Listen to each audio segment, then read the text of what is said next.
Hi, I wanted to talk to you a little bit about what I've been seeing on the discussion board so far, particularly as it relates to the Sandel lectures and some of the discussion about the trolley dilemma and a few of the other dilemmas as well. The main thing I want to emphasize with regard to the discussion of these dilemmas has been a focus that I've seen regarding the nature of, for lack of a better word, an ethical compass.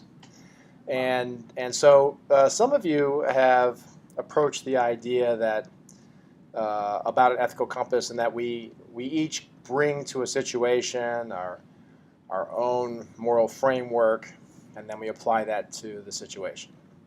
And that is how we come up with essentially what it is that we're going to do. And that's true to a large extent. However, that moral compass really just brings us to the point of being able to make a decision about what it is we should do. Between that identification of what we should do and actual action is what we call the judgment-action gap. And there's a lot that can influence how we actually behave. And I think that, although Sandel didn't really talk about it in quite this explicit a way, I think that's one of the things that he's illustrating in the trolley dilemma.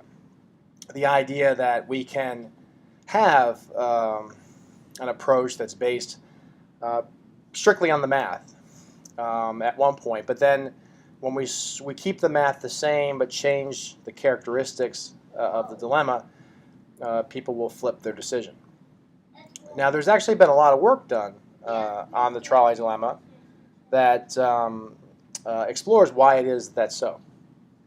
And in fact, the emotional center of the brain plays an important role in how it is that we follow through on our own moral reasoning. And the moral center of the brain can be impacted by a whole host of things, not the least of which is our own emotional impact of the moment.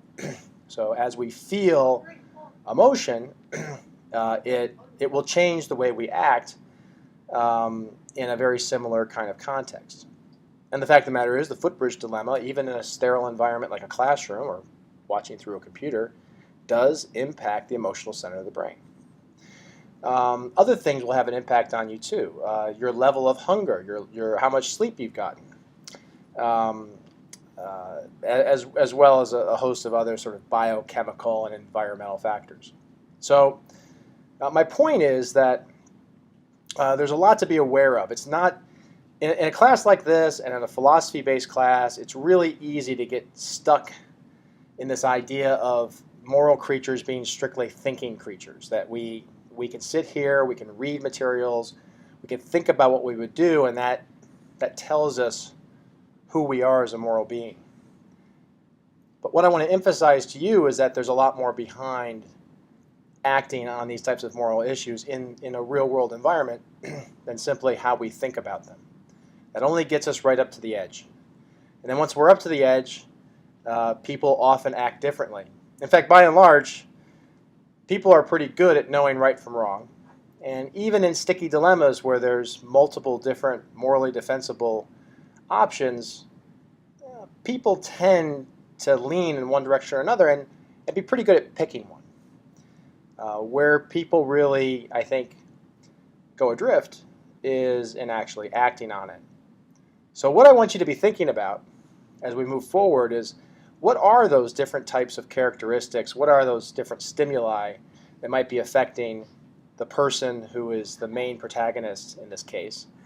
Or you yourself, ideally, you put yourself in the case. And then ask yourself, what are the different things that could be going on there that could influence not how they think about it, but how they might actually follow through?